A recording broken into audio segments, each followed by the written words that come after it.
Sorry പപ്പ, ഞങ്ങളുടെ true life story ഇതാണ് എന്നെഴുതിയിട്ട് ജനൽപ്പാളികൾ നീക്കി സ്റ്റൂളിൽ കയറി നിന്നാണ് അവർ 3 പേരും ഉത്തർപ്രദേശ് ഗാസിയാബാദിലെ 9ാം നിലയിലെ വീട്ടുമുറിയിൽ നിന്നും ചാടി ജീവനൊടുക്കിയത്.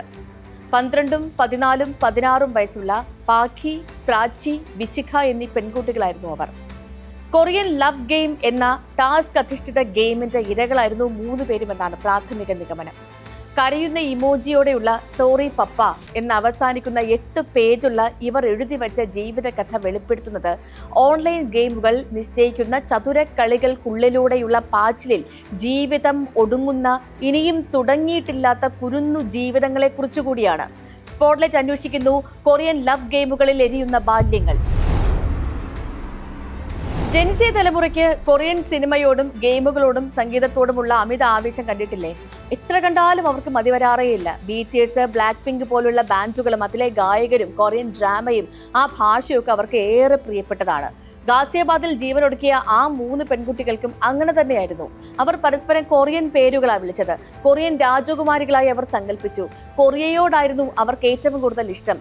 എന്തു പറഞ്ഞാലും അത് ഉപേക്ഷിക്കാൻ കഴിയില്ലെന്ന് മക്കൾ പറഞ്ഞിരുന്നു എന്ന് പിതാവ് വെളിപ്പെടുത്തിയിരുന്നു.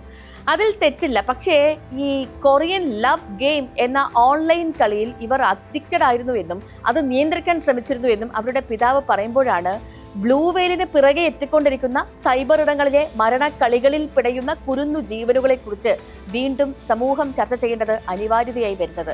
ഇതങ്ങ് ഉത്തർപ്രദേശിലല്ലേ എന്ന് പറഞ്ഞ് തള്ളിക്കളയാൻ വരട്ടെ. ഒരാഴ്ച മുൻപ് എറണാകുളം തിരുവാങ്കുളത്ത് വീട്ടിൽ നിന്നും സ്കൂളിലേക്ക് പോയ പെൺകുട്ടിയെ വീടിനു സമീപമുള്ള ഒരു കരിങ്കൽ ക്വാറിയിൽ വെള്ളത്തിൽ മരിച്ച നിലയിൽ കണ്ടെത്തിയത് ഓർമ്മയില്ലേ? കൊറിയൻ സുഹൃത്ത് ഒരാഴ്ച മുൻപ് അപകടത്തിൽ മരിച്ചതിനുള്ള വിഷമം കൊണ്ട് ജീവൻ ഒടുക്കിയതാണെന്നാണ് ആത്മഹത്യാക്കുറിപ്പിൽ പറഞ്ഞിരിക്കുന്നത്. ഇതേ ഓൺലൈൻ ഗെയിമിന്റെ ഇരയായിരുന്നു അവരും എന്ന നിഗമനത്തിലാണ് നിലവിൽ പോലീസ്. കൊറിയൻ ലവ് ഗെയിം അഥവാ Korean lover, salt and ice breaking, black out challenge തുടങ്ങി ജീവനെടുക്കുന്ന ഗെയിമുകൾ ലക്ഷ്യമിടുന്നത് നമ്മുടെ വീട്ടുകളിലെ കുരുന്നുകളെയാണെന്ന് കൂടി നമ്മൾ മറക്കാൻ പാടില്ല. ഇവ ആപ്പുകളായല്ല, ക്ലോസ്ഡ് ഗ്രൂപ്പുകളിലൂടെയും ലിങ്കുകളിലൂടെയുമാണ് പ്രചരിക്കുന്നത്. കൊറിയൻ ലവ് നൽകുന്ന ടാസ്ക് അല്പം വ്യത്യസ്തമാണ്. 50 ദിവസങ്ങൾ, 50 ടാസ്ക്. ഈ ലക്ഷ്യത്തിലാണ് ഈ കളികൾ പുരോഗമിക്കുന്നത്. അതിനായി തിരഞ്ഞെടുക്കപ്പെട്ട ഇരയിൽ തങ്ങൾ കൊറിയൻ കാമുകനുമായി പ്രണയത്തിലാണ് എന്ന തോന്നൽ ഉണ്ടാക്കിയെടുക്കുന്നു. ആദ്യം ലളിതമായ കാര്യങ്ങൾ നിർദ്ദേശിക്കുന്നു. കൊറിയൻ പേരുകൾ സ്വീകരിക്കണം, കൊറിയൻ ഭാഷയിലെ വാക്കുകൾ പഠിക്കണം, കൊറിയൻ ഷോകൾ കാണണം തുടങ്ങി പുതിയ ഐഡന്റിറ്റി പതുക്കെ കടത്തിവിടുകയാണ്. അങ്ങനെ തങ്ങൾ വ്യത്യസ്തരാണ് എന്നൊരു തോന്നൽ ഉണ്ടാക്കിയെടുക്കുകയാണ്. ഈ കളി പുരോഗമിക്കുന്നതോടെ കഠിനമായ ടാസ്കുകളും ലഭിക്കും. രാത്രി ഉണർന്നിരിക്കാനും കുടുംബാംഗങ്ങളുമായി അകന്നു കഴിയാനും ഒക്കെയും പ്രേരിപ്പിക്കും. സ്കൂളിൽ പോകാതിരിക്കുക, ആരോടും സംസാരിക്കാതെ ഒറ്റയ്ക്കിരിക്കുക, ഈ അവസ്ഥകളിലായിരിക്കും കുട്ടികൾ. വെർച്വൽ കാമുകനെ പിരിഞ്ഞിരിക്കാൻ കഴിയാതെ വരുന്നു. നിയന്ത്രണത്തിലായി എന്ന് കാണുമ്പോൾ ഗെയിം അഡ്മിനിസ്ട്രേറ്റർമാർ ഭീഷണിയുമായി എത്തും. കാമുകൻ നഷ്ടപ്പെടുമെന്നൊരു പ്രതീതി സൃഷ്ടിക്കുന്നു. ആ അവസാന ഘട്ടത്തിലാണ് സ്വയം മുറിവേൽപ്പിക്കാനോ ആത്മഹത്യ ചെയ്യാനോ ഉള്ള നിർദ്ദേശം നൽകുന്നത്. അപ്പോഴേക്കും നമ്മുടെ കുട്ടികൾ മാനസികമായി തളർന്നിട്ടുണ്ടാകും. യഥാർത്ഥ ലോകത്തേക്കാൾ മനോഹരമാണ് ഈ വിർച്വൽ ലോകം എന്നൊരു പ്രതീതി അവരിൽ സൃഷ്ടിക്കപ്പെടും. അപ്പോഴാണ് ജീവൻ ഒടുക്കപ്പെടുന്നത്. വീട്ടുകളിൽ സ്നേഹം നഷ്ടപ്പെടുന്നവരാണ് ഓൺലൈൻ ഗെയിമുകളിലെ ചതിക്കുഴികളിൽ പെടുന്നവരിൽ ഭൂരിഭാഗവും.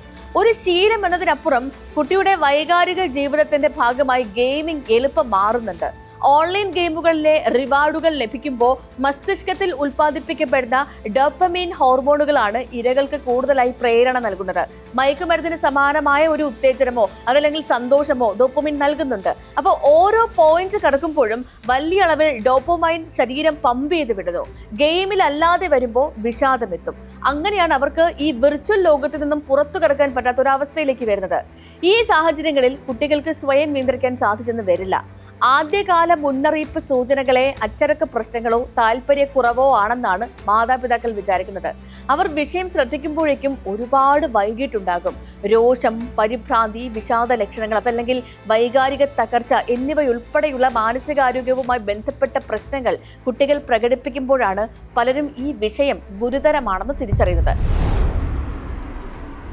2024 journal of natural and science of medicine നടത്തിയ പഠനത്തിൽ പറയുന്നത് സമൂഹ മാധ്യമങ്ങളിൽ 3 മണിക്കൂറെങ്കിലും സമയം ചിലവിടുന്ന കൗമാരക്കാരിൽ 37.9% പേർക്കും വിഷാദ രോഗ ലക്ഷണങ്ങൾ തിരിച്ചറിഞ്ഞിട്ടുണ്ട് എന്ന. 1392 പേരിലായിരുന്നു ഈ പഠനം. 43.7% പേർക്ക് അതിമാനസിക സമ്മർദ്ദവും 25.3% പേരിൽ ആത്മാഭിമാനത്തിൽ മതിപ്പില്ലായ്മയും ബോധ്യപ്പെട്ടു. 9 മുതൽ 17 വയസ്സിനിടയിൽ പ്രായമുള്ളവരിൽ 2025 നടത്തിയ ലോക്കൽ സർക്കിൾ സർവേയിൽ 49% രക്ഷകർത്താക്കൾ പറഞ്ഞത് അവരുടെ കുട്ടികൾ 3-ൽ കൂടുതൽ മണിക്കൂർ സമൂഹ മാധ്യമങ്ങളിൽ ചിലവിടുന്നു എന്നാണ്. 22% കുട്ടികൾ 6 മണിക്കൂറിലധികം ചിലവിടുന്നുണ്ട്. 64% പേർ സോഷ്യൽ മീഡിയയിൽ അഡിക്റ്റഡ് ആണെന്നും സമ്മതിച്ചിട്ടുണ്ട്. അങ്ങനെ 61% കുട്ടികളിൽ ക്ഷമയില്ലായ്മയും 58% പെട്ടെന്ന് ചൂടാകുന്ന പ്രകൃതവും 47% പേരിൽ വിഷാദ രോഗലക്ഷണങ്ങളും കണ്ടെത്തി. ഡിജിറ്റൽ അടിമത്തം വർദ്ധിക്കുന്നുവെന്നും ഇത് കുട്ടികളുടെയും കൗമാരക്കാരുടെയും മാനസികാരോഗ്യത്തെ ബാധിക്കുന്നുവെന്നും പാർലമെന്റിൽ അവതരിപ്പിച്ച സാമ്പത്തിക സർവേ 2025-26 വ്യക്തമാക്കുന്നുണ്ട്.